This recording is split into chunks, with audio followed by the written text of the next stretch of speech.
અરવિંદભાઈ મકવાણા પ્રાસંગિક પ્રવચન 5 મિનિટની અંદર સમાજને સંદેશા. જય ભીમ. માનનીય લીડર અને પાહોશ આપણા ધારાસભ્ય જિગ્નેશભાઈ મેવાણી, રાષ્ટ્રીય દલિત અધિકાર મંચના તમામ સભ્યો, મારા મિત્રો, સાથી મિત્રો, વહાલા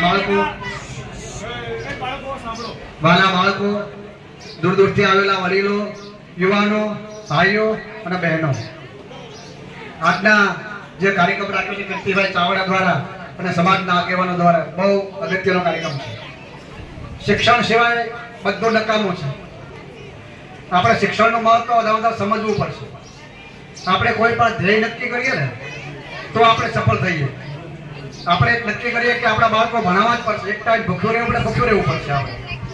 આપણે કોઈ ગરીબ નથી ધારીએ તો શિક્ષણ આપણે આગળ જઈ શકતા નથી. આપણે બધાએ પ્રતિજ્ઞા કરવી જોઈએ કે ગમે તેમ થાય અમે અમારા બાળકોને ભણાવશું, અમારા દીકરીને ભણાવશું, દીકરાને ભણાવશું. અમે દીકરી દીકરા વચ્ચે ક્યારેય ભેદ કરીશું નહીં. આજે પૈસા ગમે તેટલા હોય પણ એની દિશા અલગ હોય તો નકામું છે. આપણી પાસે પૈસો પુષ્કળ છે. ઘણા લોકો કહેતા છે અમે ગરીબ છીએ, અમે ગરીબ છીએ. હું એમાં માનતો નથી. અહીંયા આપણે ઘણા બધા બેઠા છીએ. આપણે જેટલા યુવાનો છે બધાને ખબર છે આપણે કે એક દિવસના 100 કે 150 રૂપિયા માવા આપણે ખાઈએ 150 રૂપિયા માવા. 150 રૂપિયા આપણા બાળક પાસે આપણે ખર્ચતા નથી. આપણે જ્યારે આગળ ભણવું હોય તો આપણે એવું કહીએ કે અમે ગરીબ છીએ, અમારી પાસે સ્કૂલમાં ફી ભરવાની પૈસા નથી. ફી કેટલી હોય? 10,000 કે 15,000. તો મહિને 3,000 તો માવા ખાવ છો તમે. માવા તમને ખાવા ગમે છે પણ છોકરાઓ ભણાવવા ગમતા નથી. આપણે શિક્ષણ માટે ભીખ માંગીએ છીએ. શિક્ષણ માટે આપણે બધા ભીખ માંગીએ ને અને નથી ખર્ચવાના ને આપણે લાખો કરોડો રૂપિયા આપણે ખર્ચીએ છીએ. સાચી વાત નથી? આપણે દર વર્ષે આપણા પરિવારમાં આપણે ધાર્મિક કાર્યક્રમો કરીએ છીએ.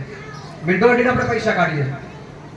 સાચો બોલજો બધાએ, ક્યારે શિક્ષણ માટે મિન્ટોડી પૈસા કાઢ્યા? આપણે નથી કાઢ્યા. એટલે આપણે પાસે આપણે શિક્ષણનું મહત્વ સમજવું પડશે. શિક્ષણ સાથે જ્ઞાન પ્રાપ્ત કરવું પડશે. માત્ર શિક્ષણ નહીં, શિક્ષણ સાથે જ્ઞાન. આજે માનનીય જિગ્નેશભાઈ મેવાણી આખા દેશભાઈનું નામ છે. શિક્ષણ છાડી દઈએ આપણે તો મોદી સાહેબ પણ જવાબ આપી શકે નહીં. કેમ કે મજબૂત મનોબળ એટલે છે કે એમની પાસે આવડત છે, જ્ઞાન છે. મજબૂત મનોબળ વાળો. હા, મોદી સાહેબ સિંદૂરની ડબ્બી લઈને આવે એવા. એટલે એ બધા તમને સિંદૂરમાં ટીલા ટપકામાં રાખવા માંગે છે. આપણે એમાં પડવાનું, આપણા બાળકો ભણાવવાના છે.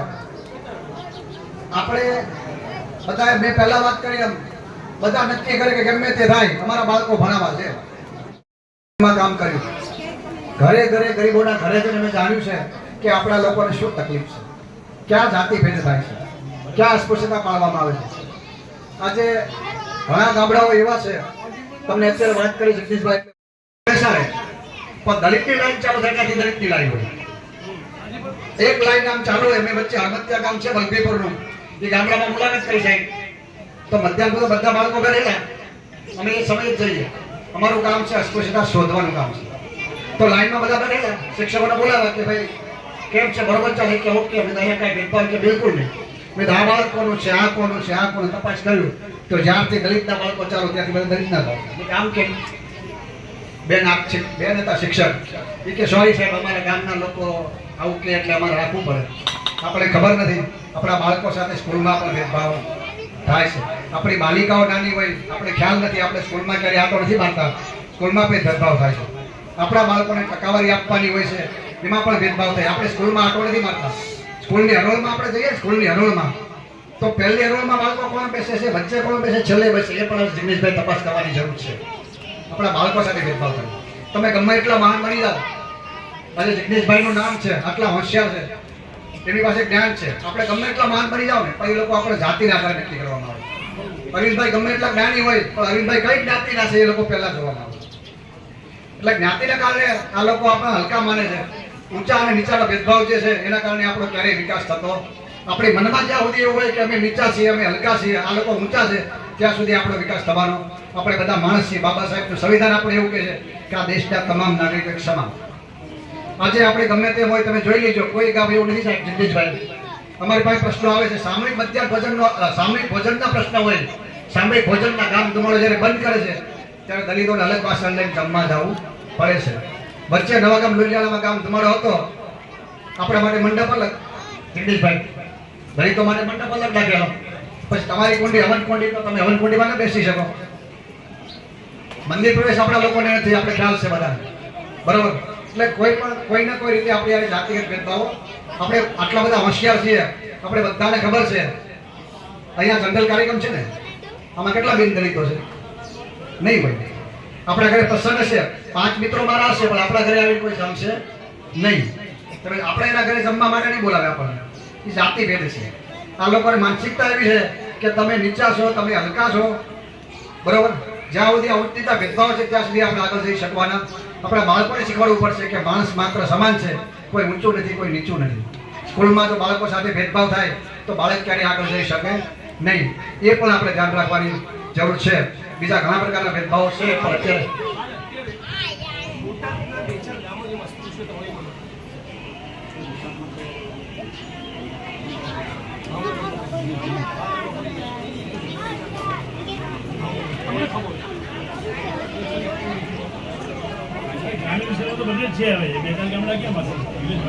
જગદીશભાઈ નું કેવું અપરસર વાળા ગામડા બતાવો. એક ગામ એવું નથી કે જે ગામમાં એક બધા સાચું બોલજો, દિલથી બોલજો. આમાં કેટલા દલિતો એવા છે કે ઓબીસી ના ઘરે જમ્યા હોય, ઊંચા હાથ કરો. ઓબીસી ના ઘરે જમ્યા, ઓબીસી ના ભરવાડ, કોળી, રજપૂત ના ઘરે જમ્યા, કેટલા દલિતો? બધા ઊંચા હાથ કરો. કેટલા લોકો એવા છે કે આપણા ઘરે ઓબીસી ના લોકો જમ્યા હોય, બતાવો. એટલે આપણ શેઠ તો ઉપરથી નીચે સુધી પૂરી ભરેલી છે. હમણાં આપણે સરકારને આવેદન પત્ર આપ્યું સાહેબ કે આખા દેશમાં એક આપરશેઠ મુક્ત ગામ જાહેર કરો. આપરશેઠ મુક્ત. અને એ વિશે જગદીશભાઈ નવસરનો રિપોર્ટ હતો, જગદીશભાઈ દેખાડો કર્યો હતો ને કે આપરશેઠ વિશે એક ગામ જાહેર કરો. આજની સરકાર આપરશેઠ મુક્ત ગામ જાહેર કરી શક્યું નથી. એટલે આપરશેઠ તો છે. આપણો વિકાસ નથી થયો, એના માટે જવાબદાર જાતિ વ્યવસ્થા છે, આપરશેઠ છે. આપણે જાહેરમાં દુકાન ચાલુ કરવી, હોટલ ચાલુ કરવી તો થઈ શકતી નથી. આ ભેદભાવ છે, બરોબર. એટલે આપણે ભણીશું તો આ સમાનતા આપણે લાવીશું. એટલે દરેક લોકોને આપણે ભણવાની જરૂર છે. એટલે બધાએ પ્રતિજ્ઞા કરવી જોઈએ, એકદમ ભૂખ્યા રહીને પણ એકદમ ભૂખ્યા રહીશું. ક્યારેય એવું નહીં કહેતા અમે ગરીબ છે એટલે મારા બાળકને ભણાવે, એ ગપ્પો છે. હજી કહું છું, આપણી પાસે એટલી ગરીબાઈ નથી કે વર્ષે 15,000 નો ખર્ચી શકીએ. 15,000 માવા ખાઈ કેમ ન ભણી શકીએ? આપણી સોચ અલગ છે, આપણી દિશા અલગ છે. આપણે શિક્ષણ પર બદલવાની જરૂર છે. શિક્ષણ હશે તો જ આપણે આગળ જઈએ.